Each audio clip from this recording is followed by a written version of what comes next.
거할 수 있는 은혜를 베풀어 주시옵소서. 말씀이 없이는 의지할 곳이 없고 말씀이 없이는 위로받을 것이 없으며 말씀이 없이는 사모할 것이 없습니다. 하나님이 도와주셔서 하루의 말씀이 하나님을 깨닫게 도우시며 또 이 말씀이 육신이 되어서 친히 우리 가운데 그 영광의 모습을 나타내신 분이 우리 주 예수 그리스도이심을 알게 하여 주시옵시고 또 그 육신을 우리의 죄를 위하여서 다 들이심을 통하여서 물과 피를 다 쏟으시고 속죄를 이루셔서 우리로 하여금 하나님께로 갈 수 있는 이 놀라운 구속의 길을 열었음을 깨닫게 하시며 이제 우편 보좌에 계셔서 날마다 우리를 위하여 간구하시며 다시 이 땅에 들어오실 그 때를 정하고 계신 우리 주 예수 그리스도이심을 믿습니다. 하나님이 도와주셔서 이 시간도 신이 말씀으로 우리 가운데 나타내시고 우리 가운데 주님을 알아가는 은혜를 베풀어 주시옵소서.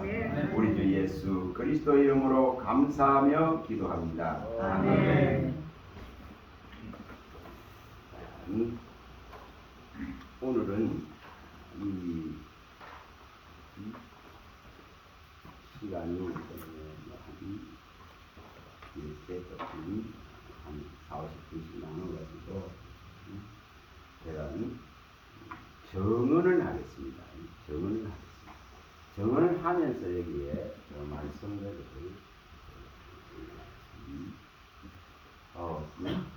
무슨 마음을 주시느냐면 이 마음을 주시는 정언을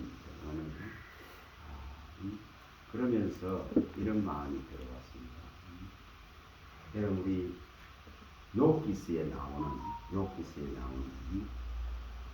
욥이 그토록 고통을 받고 그 어려움을 겪으면서 이제 정말 욥기서 3장에 자기가 태어나지 않았으면 그 생일을 저주하고 모태에서 차라리 죽어버렸더라는 이런 고통을 호소합니다. 그런데 이제 그 고통을 호소하는데 이 친구들이 이제 와가지고 이렇게 계속 혈전을 벌입니다.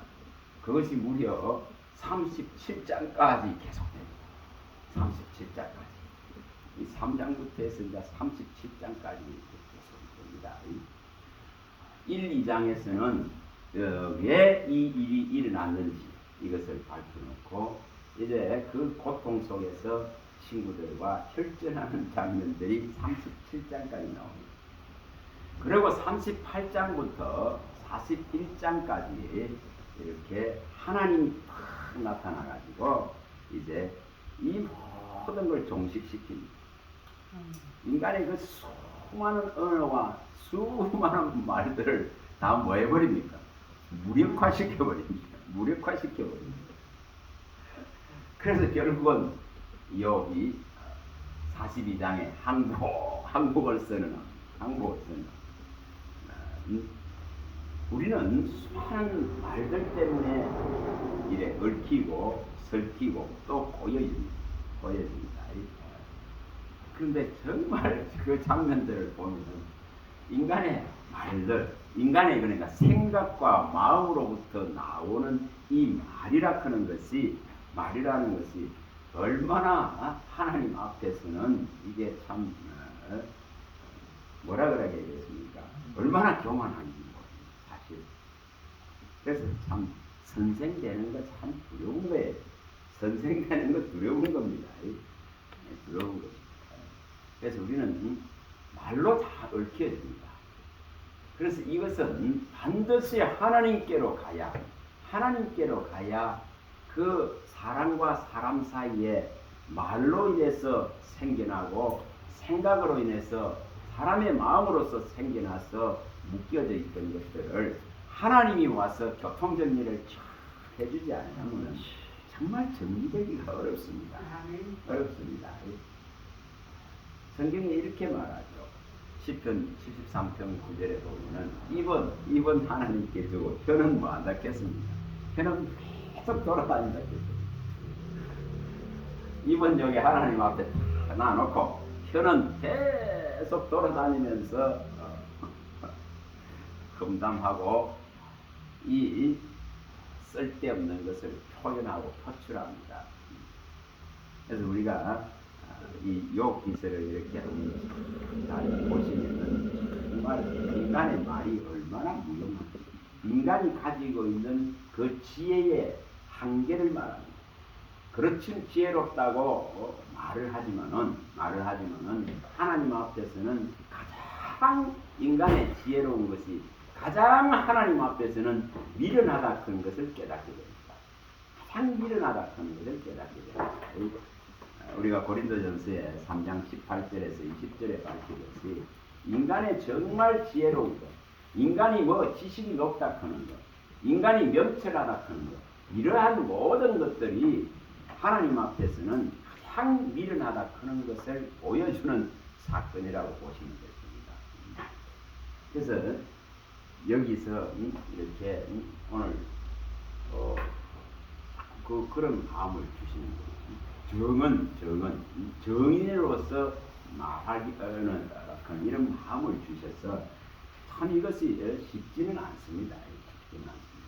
그러면 우리는 다 누구를 소개하는 거예요. 우리는 누구를 나타내는 자입니다. 가장 이 기쁜 소식을 가져다 준 우리는 예수 그리스도를 말할 뿐입니다. 그렇죠? 가장 기쁜 소식, 누가복음 2장 10절에 기쁨의 좋은 소식을 가져오신 우리 주 예수 그리스도를 소개하고 우리 주 예수 그리스도를 말할 뿐입니다. 그래서 사람이 영광을 받으려 하는 것이 아니라 우리 주님을 나타내려고 하는 겁니다. 우리 주님을 보이려고 하는 겁니다. 보이려고 하는 겁니다. 우리가 시편 115편 1절에 사람에게 영광을 돌려야 하는 것이 아닙니다. 하나님께만 영광을 돌려야 됩니다. 사람에게 돌리는 게 아닙니다. 하나님 우리에게 영광을 돌리지 마시고 오직 하나님께만 영광을 돌리게 하소서 그런 겁니다. 그래서 이 예를 들어서 한정을 하고 정언을 하고 정인으로서는 이 모든 사람들은 정말 하나님만을 영광을 돌리는 예수님을 통해서 하나님께만 영광을 돌리는 겁니다. 그래서 이 우리가 분명히 어떠한 것이 있으면은 뭐 해야 됩니까? 내가 진짜로 좋은 것을 가졌다면은 그 좋은 것을 말하는 자로 써야 됩니다. 그 좋은 것을 말하는 수많은 무익한 말들을 뱉어내지만 그런 말이 아니라 그리스도인이라면은 하나님의 사람이라면은 하나님의 말을 해야 됩니다. 어떤 자리 속에서도 하나님의 말을 해야 됩니다. 베드로는 사실 배운 것이 없다고 합니다. 그런데도 불구하고 베드로 전후서를 보면은 정말 대단합니다. 이게 하늘이 주는 지혜를 얻은 모습들이에요. 그런 모습들입니다. 그래서 분명히 베드로전서 4장 11절에 말씀하듯이 우리가 이렇게 말을 하는 거 이거 하나도 하나님의 말씀을 할 수 있도록 이 훈련들을 하셔야 됩니다. 수많은 무익한 말들을 쏟아냅니다. 그런데 그 무익한 말들로 인해 가지고 우리 주님은 마지막 때 심판 때에 너의 말로 인해서 그 무익한 너의 말로 인해서 정죄를 받는다고 이렇게 말합니다. 너 입의 말로 인해서 정죄를 받고 너 입의 말로 인해서 의롭다함을 얻을 것이다. 이렇게 말씀합니다. 우리가 이걸 바르게 해석해내야 됩니다. 마태복음 12장 36, 37절에 정확하게 밝혀놨습니다. 그래서 분명히 주님이 심판하는 것도 뭐로 심판합니까? 그의 말로 심판한다 이렇게 했습니다. 내가 너에게 한 이 말이 마지막 때에 너희를 심판할 것이다. 그래서 말이 심판하는 것을 보여주는 것이 계시록 19장 13절에서 16절에 다 나와 있습니다. 그 피 묻은 옷을 입고 있는데 그 이름이라 말씀을 이라 칭하는 분이 오셔서 그 입에서 나오는 그 날선 금곡 말씀으로 온 땅을 이렇게 포도 접트를 밟듯이 선율이 낭자하게 만드는 걸 보여줍니다. 그분이 바로 만왕의 왕이요 만주의 주라고 이렇게 기록을 하고 있습니다. 그래서 분명히 저는 그리스도인의 입술은 하나님의 입술이 돼야 됩니다. 하나님의 입술이 돼야 됩니다. 하나님의 입술이 돼야 됩니다.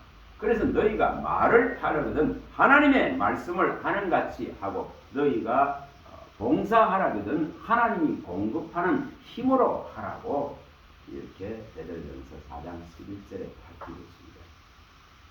그리고 예수님도 분명하게 또 그 말씀을 요한복음 3장 34절에 하셨습니다. 정말 하나님의 사람으로 선다면 하나님의 보냄을 받는 자로서 이 땅에 우리가 존재하고 있다면 분명히 뭐 하라겠습니까? 하나님의 말씀을 하라고 말합니다. 그래서 우리의 입술에 이 하나님의 말씀을 담을 수 있고 무엇을 하든지 하나님의 말씀을 입술에 담을 수 있는 그런 이 준비들을 철저하게 해야 됩니다. 철저하게 됩니다.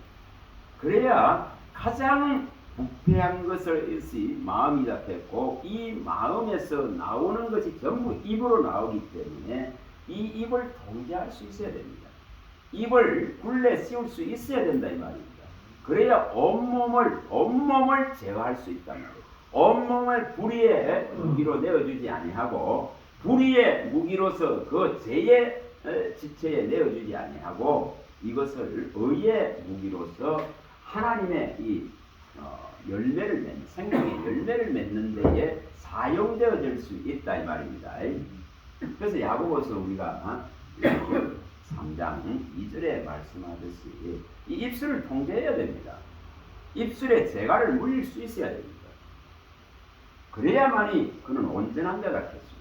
입술에 재갈을 물리면 온몸도 굴레 씌울 수 있을 정도의 절제의 능력을 키울 수 있다 이 말입니다. 그래서 입술을 통제하는 훈련을 하셔야 됩니다. 입술을 하나님의 입술로 항상 내어드리겠습니다. 그는 이런 고백들을 하는 거예요. 정말 필요한 겁니다. 그래서 우리가 이 에레미야 15장 19절 이런 부분들은 있잖아요. 항상 가지고 구해야 됩니다. 에레미야 15장 19절 나는 정말 하나님의 입으로 사용되기를 원합니다. 너는 내 입이 될지라 예 주님 제 입을 주님이 사용하여 주세요. 그는 이러한 것은 항상 그리스도인으로서 성도로서 이걸 갖춰야 됩니다. 종으로서 이걸 갖춰야 됩니다. 그래서 참 우리 주님께서 항상 은혜의 그 생명의 말씀만을 말했던 것과 같이 우리의 입술도 이렇게 변화를 추구해야 됩니다. 누가복음 4장 22절에 보면 우리 주님의 입술은 은혜의 입술입니다. 정말 이 생명 하나를 살리기 위한 입술이다 이 말입니다. 입술입니다. 그래서 강하게 경책을 할 것은 강하게 경책하고 경고하기도 하시고 질책하시기도 하시고 또 부드러운 음성으로 위로하시고 안아주시기도 하는 겁니다. 그래서 그의 입술이 예수님의 입술이 은혜로의 입술이 되듯이 우리의 입술도 또한 이렇게 닮아가야 됩니다. 로마서 8장 29절과 30절에 마다들을 돈으로 세워놓고 그걸 따라오라 하는 거예요. 따라오라 하는 겁니다. 그래서 우리가 그를 부르신 겁니다. 부르시고 그를 따라가는 이 과정을 통해 가지고 뭐가 일어납니까? 바로 성화가 일어나는 겁니다. 따라가는 과정을 통해서 성화가 일어납니다. 따라가는 과정을 통해서 성령의 열매를 맺어지게 된다 이 말입니다. 그래서 마침내 영화에 이르게 되는 것입니다. 영화에 이르게. 그래서 부르신 자를 먼저 예수님의 그 피를 믿게 하셔서 거룩함을 잊게 하시고 깨끗하고 정결하게 하셔서 이제 이 말씀을 인도를 받고 따라갈 때에 그 성화를 이루고 마침내 그 영화의 나라에 들어갈 수 있도록 예수를 본으로 딱 세워놓으셨다 이 말입니다. 그래서 항상 모든 중심은 예수님이 되는 거예요. 아멘. 그러면 예수님이 나타내는 말씀, 이 말씀이 모든 하나님을 대하는 방법이다 이 말입니다. 아멘. 대면을 하는데 하나님을 어떻게 대면합니까? 대면하는데 전부 말씀으로 대면하는 거예요. 말씀으로 대면하는 거거든요. 그래서 이런 훈련들을 하셔야 됩니다. 하나님의 이 말씀을 대할 때에 그의 얼굴을 대하겠습니다. 자, 그의 얼굴과 능력을 항상 구하라 하셨습니다. 시편 105편 4절에 그의 얼굴과 능력을 항상 우리는 피조물은 구해야 됩니다. 구해야 됩니다. 그래서 그런 것을 구할 때에는 뭐를 통해서 구합니까? 이 성경을 통해서 구하는 겁니다. 성경을 통해서 대면합니다. 성경을 통해서 만나는 것입니다. 제가 며칠 전에 우리 제주에 있는 다음 주에 제가 잠깐 중국 분들도 목회자들이 들어옵니다. 잠깐 시간 내서 갔다고 와야 되면서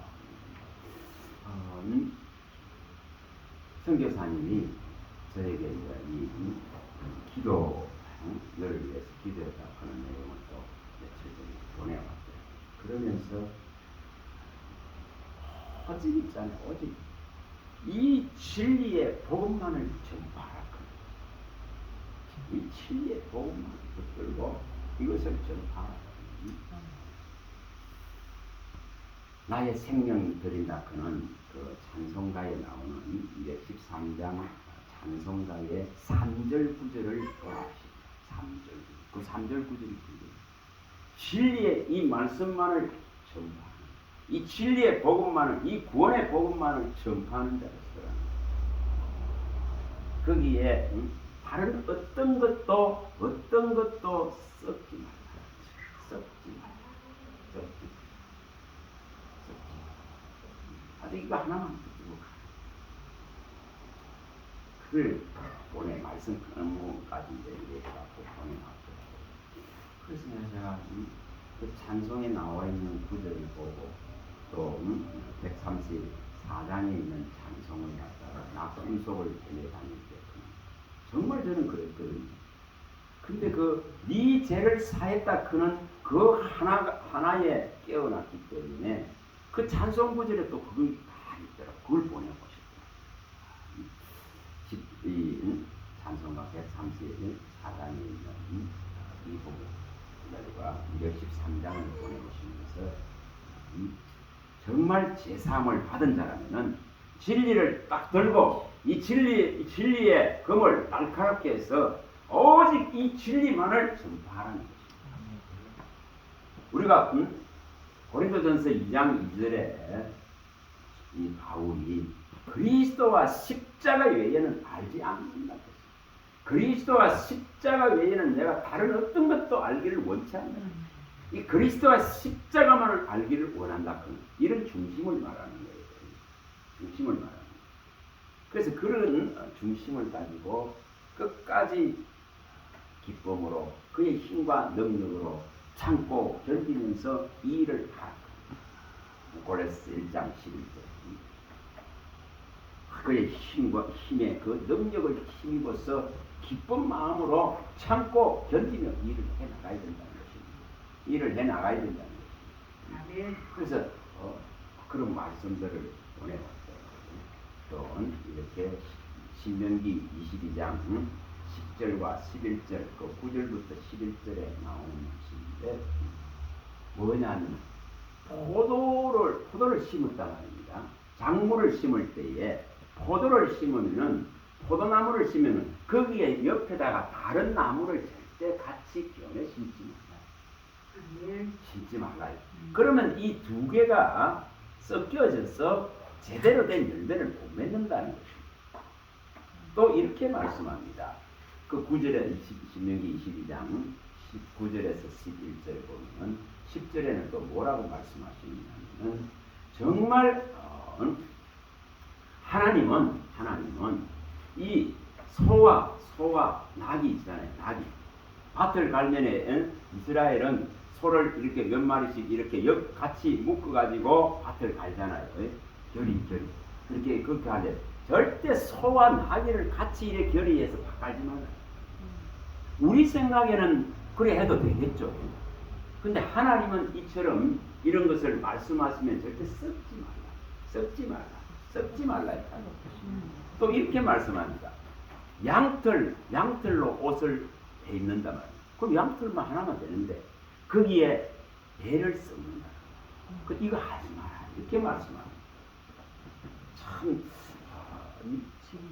정말 우리 그거 가서 한번 봅니다. 신명기 22장 9절에서 11절입니다. 신명기 22장. 이처럼 하나님은 무언가가 진리에 다른 것이 섞이는 것을 원치 않습니다. 이 말씀에 다른 것이 섞이는 걸 원치 않습니다. 말씀의 그 순전성과 순수성을 갖다가 완전성을 인정하라는 것입니다. 자, 22장 9절에서 11절입니다. 9절에서 11절입니다. 자, 한번 읽어봅니다. 내 포도원에 두 종자를 섞어 뿌리지 말라. 그리하면 내가 뿌린 씨의 열매와 포도원의 소산을 다 빼앗길까 하노라. 너는 소와 나귀를 거리하여 갈지 말며 양털과 배실로 섞어 짠 것을 입지 말지니라. 자, 이렇게 말하고 있다. 이게 뭔 뜻이겠습니까? 복음의 그 순전성, 복음의 그 완전성, 복음의 그 순수성에 이 진리에 다른 것이 조금 더 섞이는 것을 주님은 원치 않고 있는 것을 보여줍니다. 정말 보여주고 있는 모습입니다. 이것을 우리가 그래서 이 말씀을 보내와. 그래서 오직 이 복음의 이 진리만을 들고 나가라 그런 것이. 다른 것을 갖다가 가미하지 말라는 것이. 다른 것을 바라지 말라는 것이. 바라지 말라는 것이. 끝까지 이 복음의 진리만을 딱 붙들고 끝까지 이 주의 일을 감당하는 거예요. 계시록 2장 26절에 예전에 제가 받은 말씀인데 이기는 자와 계시록 2장 26절 이기는 자와 끝까지 내 일을 지키는 자는 하나님의 일입니다. 예수 그리스도의 일입니다. 하나님의 뜻입니다. 이것을 끝까지 지키는 자는 만국을 다스리는 권세를 주시겠다 했겠습니다. 새벽별 되시는 예수님 주시는 거예요. 새벽별, 그 28절에는 새벽별 되는 예수님. 그래서 분명히 뭐 해야 된다 하는 걸 정확하게 가르칩니다. 끝까지 주의 일을 지키라. 끝까지 주의 일입니다. 우리가 우리의 일을 하는 게 아니에요. 우리의 일을 하는 게 아닙니다. 제가 지난번에도 한번 말씀드렸지만은 이렇게 한 60을 지나가면은 이제 모든 자기 일을 버려요. 정말 자기 일을 버리고 그리스도 예수의 일에 이제 헌신할 수 있는 거예요. 하나님이 그런 충성의 기회를 주셨으니까 얼마나 감사합니까? 감사하는 거예요. 그리스도의 일꾼으로 하나님의 비밀을 맡은 자로 구할 것은 충성입니다. 고린도전서 4장 1, 2절에 그래서 이 충성된 길을 우리는 가야 됩니다. 이 충성된 길. 요즘은 제가 마음속에 이 계시록에 나와 있는 2장 10절과 11절에 죽도록 충성하라. 그러면 뭘 준다 했습니까? 이기는 자와 또한 끝까지 이 일을 지키면서 죽도록 충성하면서 정말 하나님의 이 진리의 복음을 사수한다면은 둘째 사망의 해를 받지 않는 겁니다. 둘째 사망을 죽도록 충성하라. 그래 하면 둘째 사망의 해를 받지 않을 것이다. 그래서 우리는 우리에게 이것을 맡기는 것에 대해서 감사하시기 바랍니다. 아무나 예를 들어서 이런 시간에 와서 이 성경을 보려고 하지 않습니다. 어렵습니다. 자기 일을 제대로 거치지 않으면은 이런 시간에 이 성경을 볼 수 있는 게 아니에요. 그래서 우리가 이 말씀의 완전함과 말씀의 이 순전함과 순수함을 믿으시기 바랍니다. 믿으세요. 잠언서 30장 5절에 말씀은 순전합니다. 순전하다 했습니다. 말씀이 순전합니다. 순전합니다. 그게 어떤 것도 섞을 필요가 없습니다. 가감할 필요가 없다 이 말입니다. 가감할 필요가 없습니다. 말씀 밖을 넘어갈 필요가 없습니다. 말씀을 혼잡하게 할 필요가 없습니다. 억지로 풀 필요가 없다 이 말입니다. 필요가 없습니다. 그래서 잠언서 30장 5, 6절에도 그걸 밝혀놨습니다. 말씀이 완전히 순전하다 말이에요. 순전하니 이 말씀이 방패가 되는 거예요. 방패가 되는 거예요. 그리고 여기에 절대 가감하지 말라. 여기 가감하지 말라는 겁니다. 더하거나 빼거나 하지 말라는 것입니다. 또 우리가 시편 18편 30절에도 이 말씀은 완전합니다. 완전하다 했습니다. 하나님 말씀은 이 완전하다 했습니다. 완전하고 순수하다 했습니다. 거기에 다른 것을 섞어서는 안 되는 거예요. 불완전한 것들을 섞어서는 안 된다 이 말입니다. 불완전한 것을 자꾸만 가미하려고 합니다. 그래서 자꾸 이 입술이 엉뚱한 데로 가는 거예요. 그럴 필요가 없습니다. 그 엉뚱한 이야기를 자꾸 하거든요. 그래서 그렇게 할 필요가 없습니다. 정말 이 하나님의 말씀의 완전성을, 순수성을, 순전성을 입으라 이 말입니다. 이걸 힘입으라 이 말입니다. 그럴 때에 하나님은 항상 우리 삶의 방패가 되어 주십니다. 방패가 되어 주십니다. 진짜 창세기 15장 1절에 이 아브라함에게 방패가 딱 되시는 모습들을 여러 가지로 보여주지 않습니까? 여러분, 저 바로 왕 앞에 아브라함이 그 애굽에 내려가지고 왕 앞에 갔을 때도 하나님은 보호하시잖아요.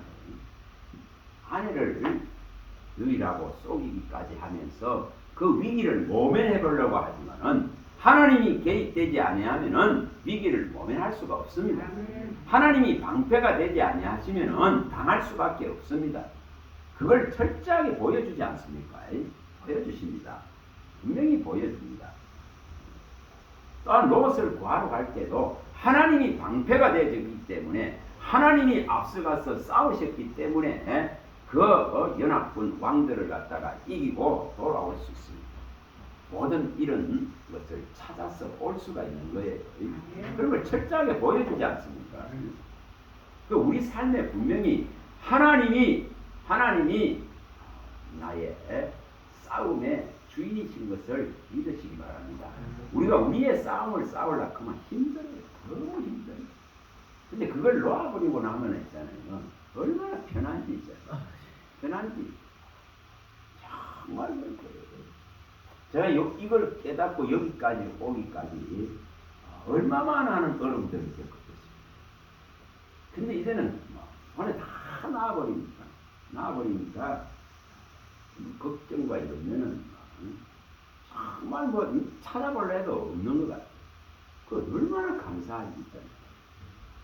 그래서 얼마 전에 정말 이 시편 107편 30절에 이렇게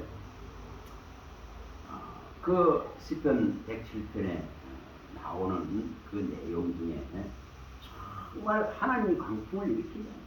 저 바다에 배들을 띄워놓고 하나님께서 광풍을 일으켜서 정신을 못 차리게 만듭니다. 그 배가 이렇게 하늘에 올랐다가 또 떨어지잖아요. 그런 어지러움 속에서 나중에 이제 하나님이 힘을 부르고 찾으니까 뭐합니까? 그걸 잠잠게 하십니다. 그때서야 비로소 소원의 항구로 이끌어 가실 수 있습니다. 하나님의 나라의 소원으로 이끌어 갈 수가 있습니다. 하나님의 뜻을 바라보고 가는 삶이 될 수가 있습니다. 그래서 얼마 전에 그 말씀이 또 떠오르면서 소원의 항구로 이렇게 가는 얼마나 감사합니까? 그렇지 못하면 하나님은 자꾸 뭐를 합니까? 사방을 요란하게 들썩거리고 일으키고 사방을 막 들썩거리게 만듭니다. 신앙의 이 표대가 바로 딱 항해서 서지 않으면 있잖아요. 사방을 자꾸만 들썩이 일으킵니다. 요란하게 소란하게 만드시는 분이십니다. 요란하게 만듭니다. 분명히 우리의 삶에 아직도 이런 요란함이 있다 하면은 하나님의 요구하시는 것이 있다는 것을 받아들여야 됩니다. 그래야만이 하나님이 주시는 이 평안함 속에서 이제 하나님 나라를 지향하는 이 삶으로 변화되어야 됩니다. 이것이 분명히 있겠습니다. 한번 가서 봅니다. 시편 107편 107편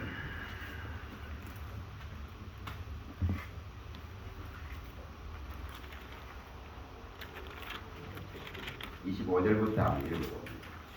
시편 107편 25절에 30절을 읽어봅니다. 이 모든 인생들을 하나님은 이처럼 이런 광풍 속에 모아줬습니다. 25절부터 30절입니다. 한번 읽어봅니다. 여호와께서 명령하신대로 광풍이 일어나 바다 물결을 일으키는도다. 그들이 하늘로 솟구쳤다가 깊은 곳으로 내려가니 그 위험 때문에 그들의 영혼이 녹는도다.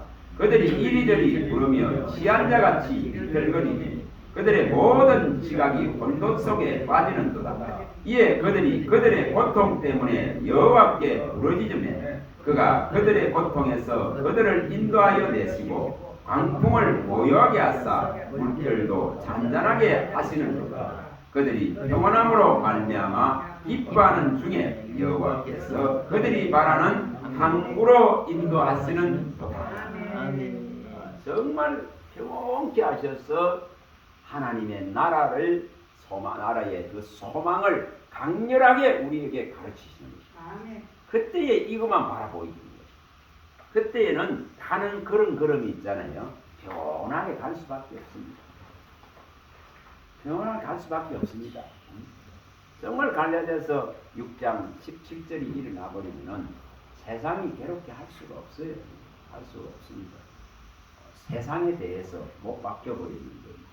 그걸 바꾸고 말하면 육체가 죽었다고 말합니다. 육체가 죽었다고 말합니다. 로마서에 설명을 하듯이 자, 로마서 가봅니다. 6장 로마서 6장 11절 로마서 6장 11절 이런 모습이라고 보시면 됩니다. 로마서 6장 11절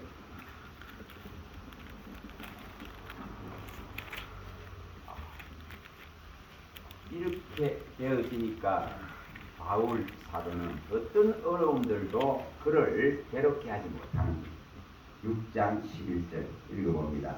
이와 같이 너희도 너희 자신을 죄에 대하여는 죽은 자요 그리스도 예수 안에서 하나님께 대하여는 살아있는 자로 여길지어다. 이렇게 되면 죄로 대해 죽었다. 다시 말하면 세상에 대해서는 죽은 자입니다. 육체에 대해서는 죽은 자입니다.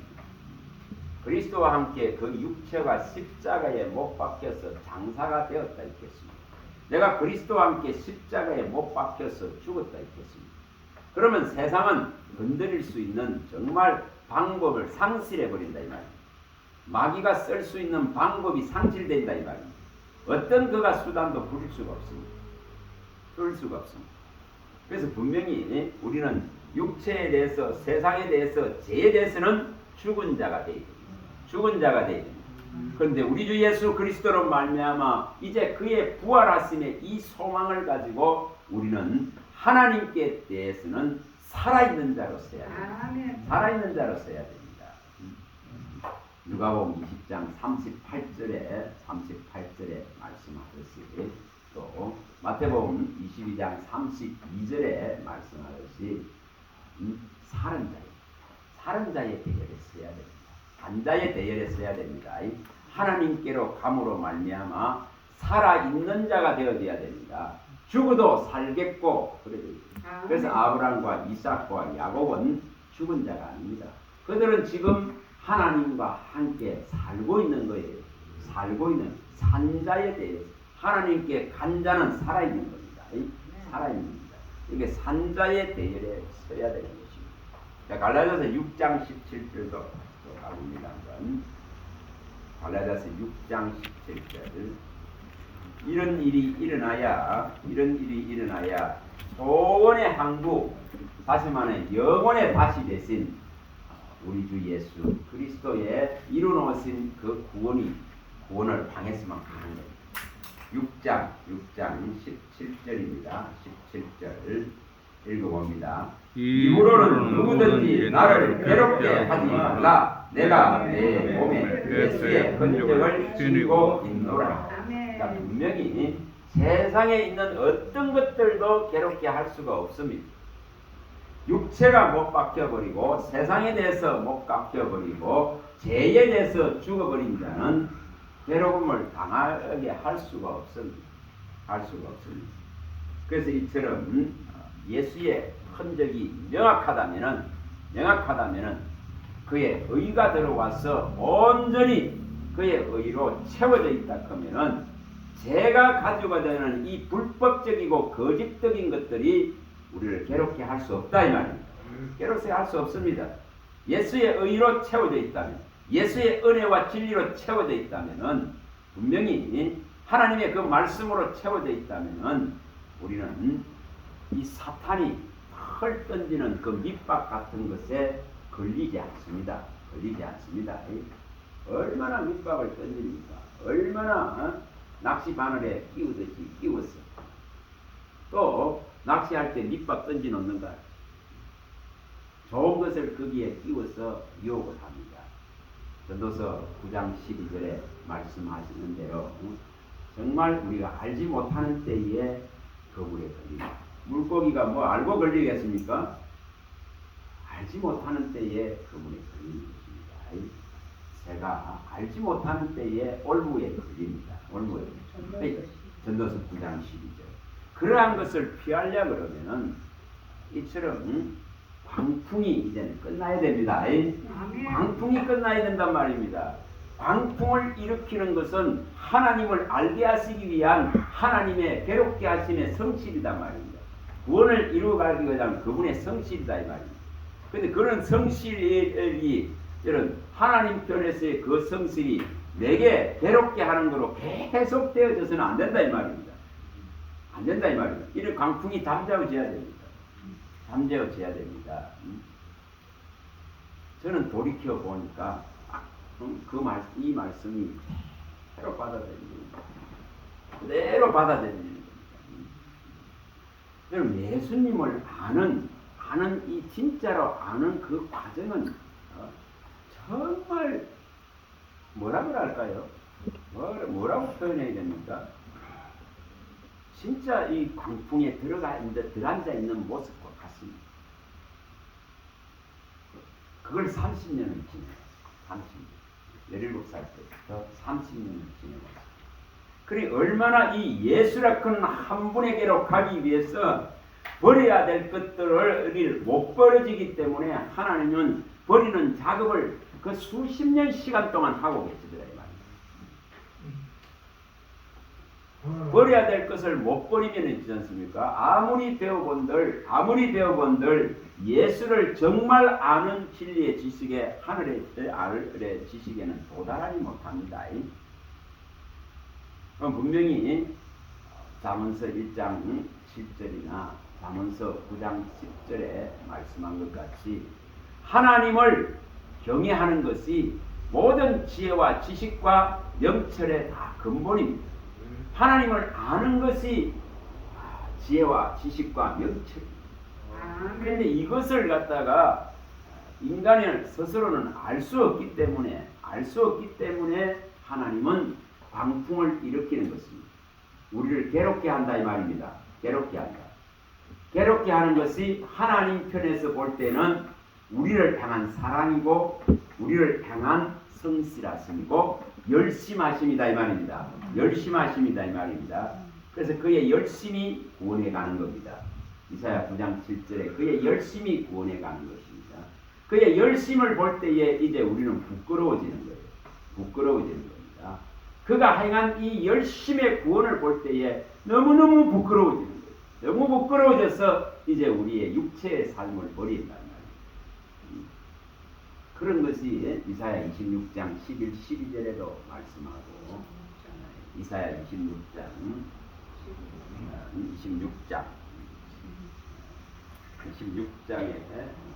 말씀합니다. 11, 12절에도 말씀하고 또 이 에스겔서에도 말씀을 합니다. 16장 60절에서 63절에도 말씀합니다. 제가 말씀을 해놨어요. 이사야 26장에도 11절과 12절입니다. 또 이사야 9장 10절이나 10편 119편 75절 말씀을 해놨습니다. 우리가 그의 행하신 이 놀라운 구원의 이 비밀들을 바라보면은 우리는 부끄러워하는 거예요. 부끄러워하는 거예요. 우리의 삶이 부끄러운 거예요. 그 육체에 허덕였던 삶의 시간들이 부끄러운 거예요. 그래서 그 육체의 죄를 이제 거치는 겁니다. 그럴 때에 비로소 소원의 항구로 갈 수가 있다 이 말입니다. 그럴 때에 진짜 하늘의 문이 열려지는 겁니다. 소망의 문이 열려집니다. 예수의 문이 열려집니다. 존귀한 자의 의의 문이 열려집니다. 열려집니다. 소망의 문이 열려지는 거예요. 그래서 이런 것을 말씀하고 있습니다. 그의 열심을 봐야 된단 말이에요. 그의 성실과 이 열성을 봐야 됩니다. 그래서 예전에 이걸 딱 보는데 10편 119편 75편 야 이렇게 긴 시간 동안 교회에 발을 더디고 나서 30년의 시간 동안 하나님은 나를 괴롭게 하신 것이 그의 성실이었다 이 말입니다. 그의 성실이었다 이 말입니다. 세상에 내버려 두지 아니하려고 아프게 하고 괴롭게 하고 상처를 주시면서 또 때로는 어르고 달래고 또 꼬매시고 고치시면서 온 이 하나님의 성실의 구원을 발견한다. 그래서 내가 너를 괴롭게 한 것이 나의 성실이었다고 말하는 거야. 너를 세상에서 구원하기 위해서 하나님 편에서 행한 이 하나님 편에서 행한 아프게 할 수밖에 없는 이 광풍을 일으켜서 혼미하게 혼돈되게 어지러워서 정신을 못 차리는 이 지금 세상에 광야라는 것을 가르쳐 주셨다 이 말입니다. 이 과정이 없었더라면은 정말 이 일은 일어나지 않습니다. 이사야 43장 29절이 일어나지 않습니다. 보라 내가 새 일을 행할 것이다. 광야에 길을 내고 사막에 광을 낼 것이다. 네가 어찌 이걸 알지 못하냐고. 이 물음에 답할 수가 없는 거예요. 답할 수가 없습니다. 정말 제가 지나와 보니까 이제서 이 말씀을 주셨던 것을 이유를 알아요. 10한 8년 전에 이 말씀을 주셨던 이유를 아는 거예요. 안 그러면 어떻게 하나님이 새 일을 펼칠 수 있겠습니까? 새 일을 못 펼치는 것입니다. 수십 년 동안 하나님께서 괴롭게 하시면서 광풍을 일으키고 그 흑암과 사망의 그늘 안에서 고통하게 만든 이 시간들이 있었기 때문에 세상이 싫어지는 거예요. 세상과 등져버리는 것이죠. 등져버리는 거죠. 이 과정이 있었기 때문에 새로운 길을 볼 수 있었다 이 말입니다. 새로운 살 길을 볼 수 있었다 이 말입니다. 주님이 열어놓은 히브리서에 이 10장 19절과 20절에 열어놓으신 새로운 살 길, 그의 육체를 찢어서 열어놓으신 그의 피로 말미암아 열어놓으신 이 지금 새로운 살 길을 보게 됩니다. 아멘. 처음에는 이 말씀이 뭔지를 몰랐었어요.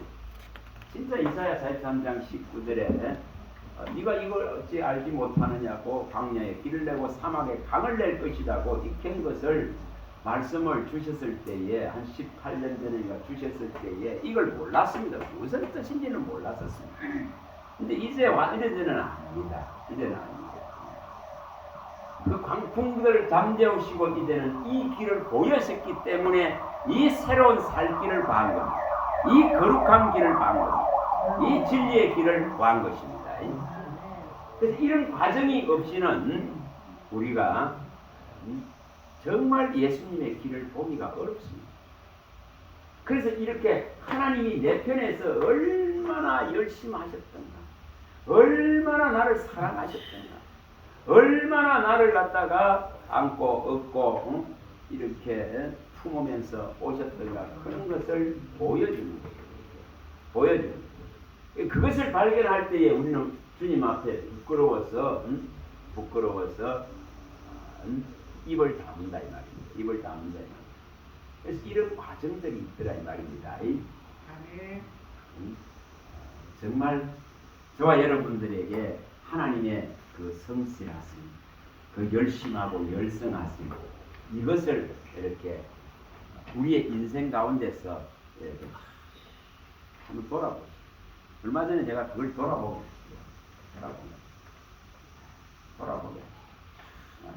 그게 하나님이 너를 향한 극진한 최고의 사랑이었단 말이야. 그렇게 광풍을 일으킨 것, 그렇게 환란 속에 밀어넣었어. 그렇게 허덕이고 아우성치고 부대끼면서 힘들어했던 그 시간들을 통해서 육체의 모든 소욕들을 그치게 만드신 아멘. 그 고난들 속에서 육체를 통한 모든 것들을 버리게 만든다. 그래서 고난을 당하고 고통을 당한 자는 이제는 육체의 죄를 버리는 것입니다. 이 일이 일어난다 이 말입니다. 진짜 베드로전서 4장 1, 3절에 일어나는 거예요. 베드로전서 4장 1절에 3절이 일어납니다. 정말 고난이 없는데 육체의 죄를 거칠 수가 없습니다. 우리의 육체의 남은 때를 갖다가 하나님이 열어놓은 새 길로 갈 수가 없습니다. 그래서 분명히 육체의 고난을 받은 자는 죄를 거침을 통해서 이제 다시는 그런 술 취하고 방탕한 세상과 같이 가지 않는다는 것입니다. 그리고 이제는 남은 때를, 육체의 남은 때를 이 새로운 길을 바라보고 주님이 열은 이 살 길을 바라보고 간다는 것입니다. 이것을 각자의 삶을 새겨 베드로전서 4장 1절에서 하는 저는 이런 말씀들을 보죠. 보면 항상 제가 살아온 것과 예리를 시킵니다. 그러면은 이 말씀이 확연해 하거든요. 이걸 바꾸고 말하면 뭐냐 있잖아요. 이 히브리스의 밝히는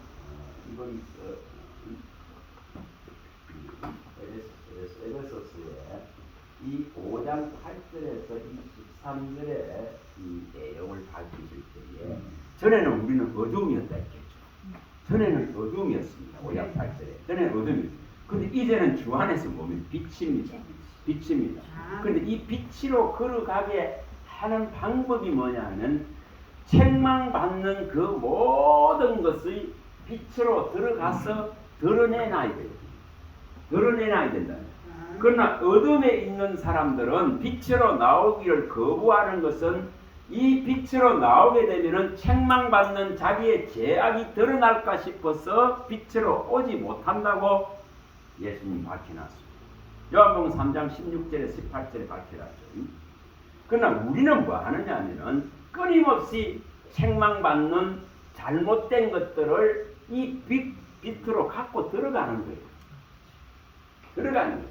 그럴 때에 우리의 잘못들을 통해 가지고 하나님은 뭐합니까? 그 빛을 드러내면서 이 지금 잘못된 것을 바로잡아 가시는 것입니다. 이것을 조금 설명을 하면 있잖아요. 이것을 조금 설명을 해요.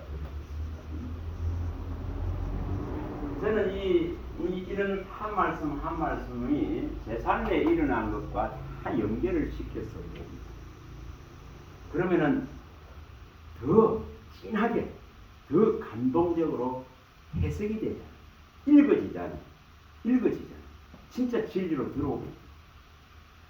이 고린도서에 말씀하던 7장 10절과 11절에 밝히고 있듯이 여러분 세상 근심과 하나님이 주는 근심은 차원 자체가 다른 거예요.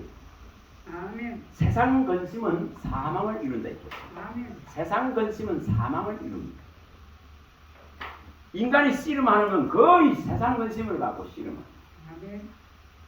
저는 사실 이게 어릴 때부터 생각이 너무 많다가 보니까 일어나지도 않을 있잖아요. 그 어린데 결혼하면은 부끄러워서 어떻게 바라보지 이러고 앉아. 그러고 앉았다니까요. 아니 굉장히 부끄러움을 많이 탔거든요. 그러고 있다니 말이야. 일어나지도 않을 저 미래의 일을 끌어다가 염려하고 걱정하고 있어요. 쓰잘데없는 세상 걱정하는 거예요. 그렇게 머리가 얼마나 복잡하겠어요. 예? 생각이 얼마나 많겠어요.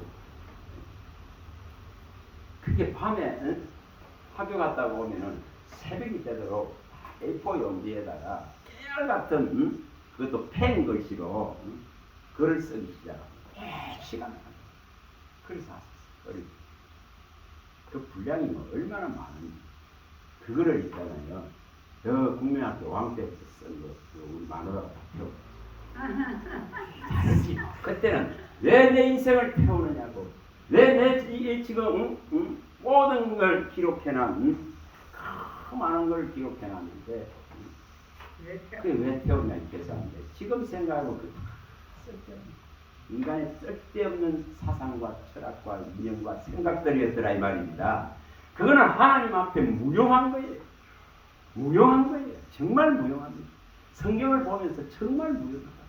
그래서 인간의 사상, 철학, 이런 도덕과 윤리 진짜 무용하구나.